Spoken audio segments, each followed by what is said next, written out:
Olá, bem-vindos ao meu canal no YouTube. Eu sou o professor Leonardo Saraiva, comentando a Constituição Federal de 1988, artigo por artigo, inciso por inciso. Chegamos ao artigo 102, inciso 3º, inciso importante para você que está estudando a competência do Supremo Tribunal Federal.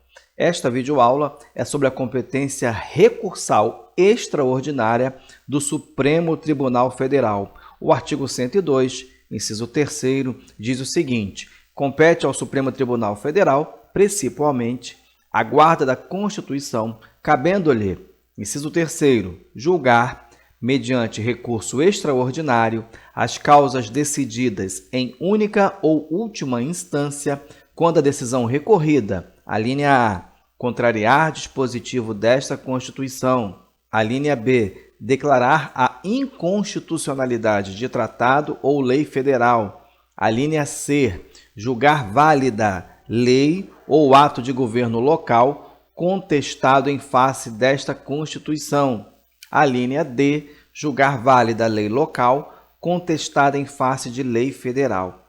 É muito importante saber a exata localização do dispositivo quando falamos da competência do Supremo Tribunal Federal. Temos que lembrar que existe a competência originária e também a competência recursal. Nós vimos a competência originária no artigo 102, inciso 1º. A competência recursal, por sua vez, nós vimos que ela se divide em ordinária e extraordinária. A ordinária no artigo 102, inciso 2º, e a extraordinária no artigo 102, inciso 3º. Muito bem. Também é importantíssimo aprender o seguinte, que quando nós falamos em competência recursal extraordinária do STF, nós estamos falando de um processo que teve seu início no controle difuso de constitucionalidade. Professor, já vai falar sobre controle de constitucionalidade? Ora, nós já estamos falando em nossas aulas aqui no canal. É bem verdade que em dado momento iremos tratar especificamente deste tema. Você vai ver, por exemplo, que no artigo 52, inciso 10, nós falamos da abstrativização dos efeitos do controle difuso de constitucionalidade. O que é isso, professor? É algo muito difícil de entender, com certeza. Claro que não. Muito simples. Tem aula disponível para você, está aí o link. Assista e você vai ver que é algo bem simples. Sendo que, para entender o artigo 102, inciso 3º, tem que entender também o 52.10 da Constituição. Nós vimos, e eu vou repetir, que a Constituição ela exerce a sua força normativa, ou seja, as leis vão buscar a sua validade na Constituição. Nós vimos lá na aula, inclusive, que o decreto busca a sua validade na lei. E nós vamos ver que o controle de constitucionalidade, ele verifica a compatibilidade das normas com a Constituição. Simplesmente isso. Veja como fica mais simples. Devemos também lembrar que em relação ao controle de constitucionalidade, quanto ao momento do controle, ele pode ser prévio ou preventivo e ele pode ser posterior ou repressivo. Prévio, ora, é feito antes. Posterior, feito depois. Então, quanto ao momento, o controle de constitucionalidade pode ser assim, prévio ou posterior. O controle prévio, ele pode ser exercido pelo legislativo, pelo executivo e pelo judiciário, obviamente. Pelo legislativo, nós vamos ver que ele é exercido pelo próprio parlamentar e a Comissão de Constituição e Justiça. Pelo executivo, no veto jurídico, você já sabe a essa altura que o veto pode ser político ou jurídico, e o controle prévio exercido pelo judiciário através de mandado de segurança impetrado por parlamentar. Tudo isso já está disponível para você na aula do artigo 52, inciso 10. O que nos interessa é localizar aonde está o objeto de estudo nessa videoaula. Então, nós estamos falando do controle de constitucionalidade quanto ao momento posterior ou repressivo através do sistema jurisdicional, que é misto. Ou seja, ele tanto abarca o controle difuso quanto o concentrado. Ah, professor, existem outros tipos de controle? Existe também o controle político, que o Brasil não adota, e o híbrido, tá? Nós adotamos o controle jurisdicional misto, em que vai abarcar o controle difuso e o concentrado. Existem exceções. como nós vimos na aula do artigo 5210, que seria exercido pelo Legislativo, pelo Executivo e pelo TCU. O Legislativo, através do artigo 49, inciso 5º, através do artigo 62 da Constituição e através do 5210. A exceção do Executivo abarca a não aplicação da lei e a intervenção federal, tema polêmico, a não aplicação da lei, e o TCU, quando afasta a aplicação da norma. Mas não é o tema de nossa aula hoje. Nossa aula vai tratar do controle jurisdicional, difuso e concentrado, especificamente o controle difuso, porque o concentrado nós já vimos na aula do artigo 102, inciso 1º. Bom, quando falamos em controle de constitucionalidade, agora que você já se localizou, nós temos sistemas e vias que englobam o critério subjetivo ou orgânico, eu vou explicar, ou o critério formal. O critério subjetivo ou orgânico, ele vai trazer o sistema difuso e o sistema concentrado. E o critério formal, pela via de sistema incidental ou principal. Para que fique mais fácil o seu entendimento e você possa anotar no seu material, pegue as seguintes definições. Sistema difuso: qualquer juiz ou tribunal realiza o controle, observadas as regras de competência. Nós estamos vendo que cabe ao STF, principalmente, a guarda da Constituição, artigo 102 da Constituição Federal, não é isso? É só o Supremo Tribunal Federal que exerce o controle de constitucionalidade? Claro que não. Quando falamos em poder judiciário, qualquer juiz ou tribunal. A diferença é que, quando for qualquer juiz ou tribunal a realizar o controle, será observada as regras de competência e nós estaremos falando do controle difuso.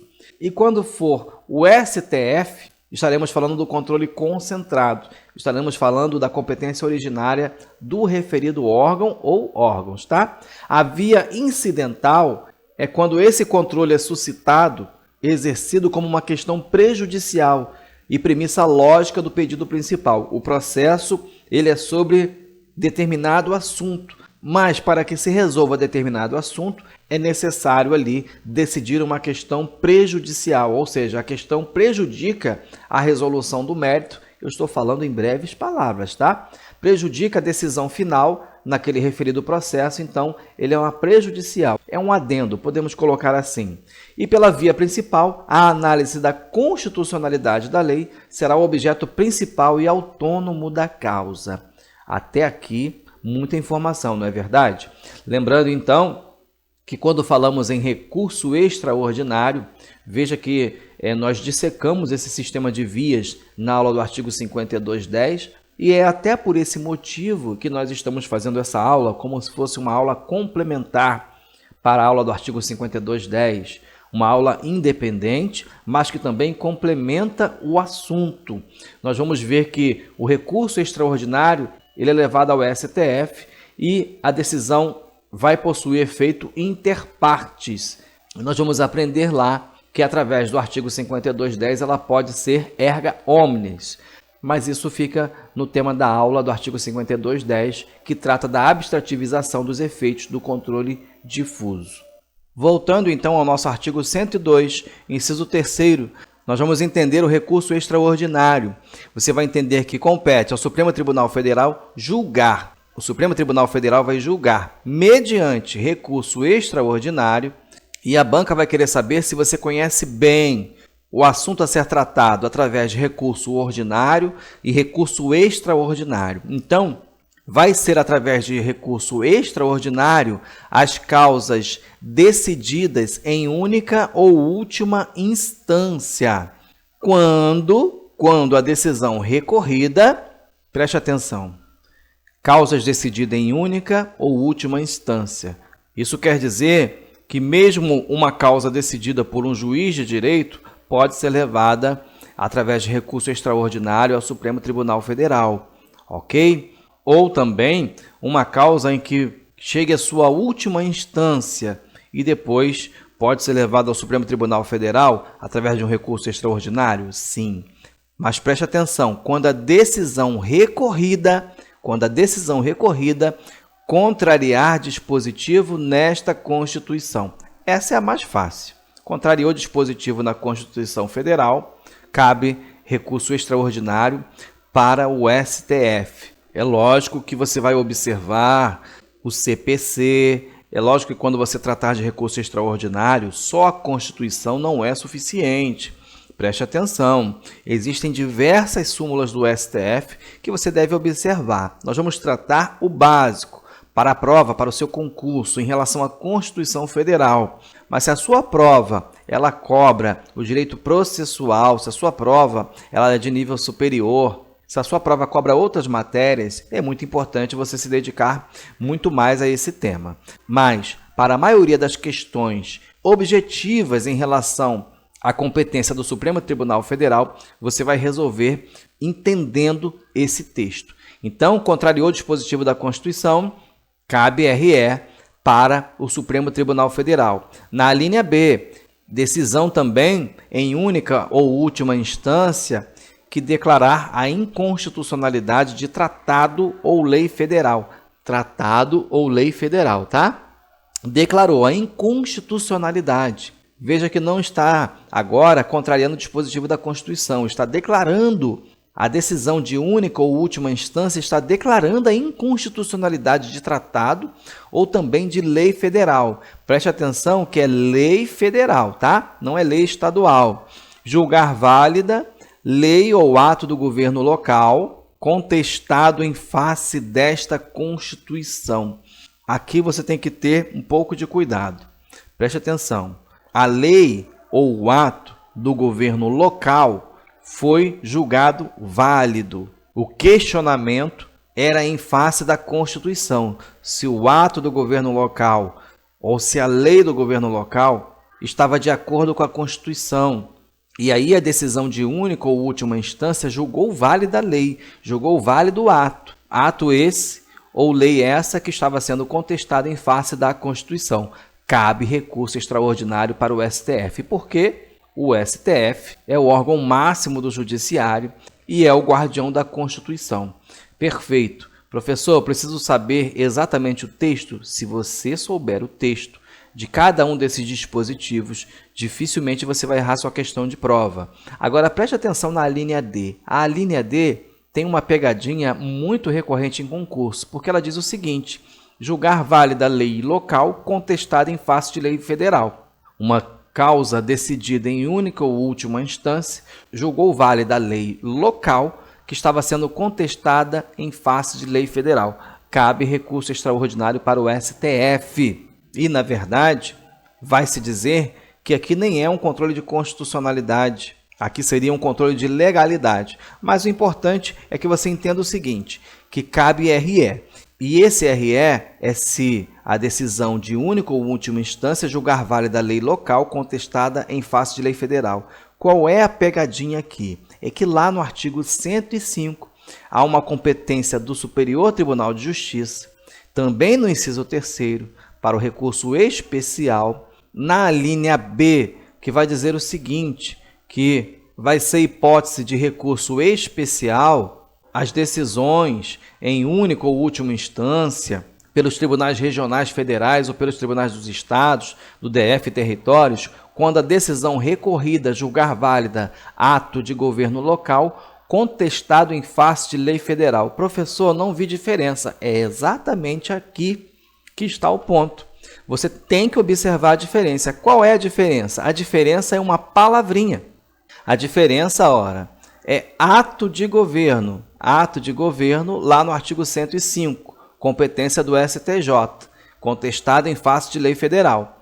E na Constituição, julgar válida lei local. Então, se eu tenho lei local contestada em face de lei federal, competência para o STF. Se eu tenho um ato de governo local contestado em face de lei federal, competência através de recurso especial para o STJ.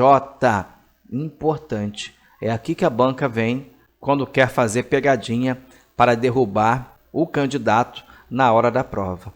Perfeito. Na próxima aula, vamos tratar do artigo 102, parágrafo 1º. Vamos continuar a falar sobre a competência do Supremo Tribunal Federal. Chegamos ao fim. Se você gostou, curta, compartilhe, se inscreva no canal e Deus abençoe você.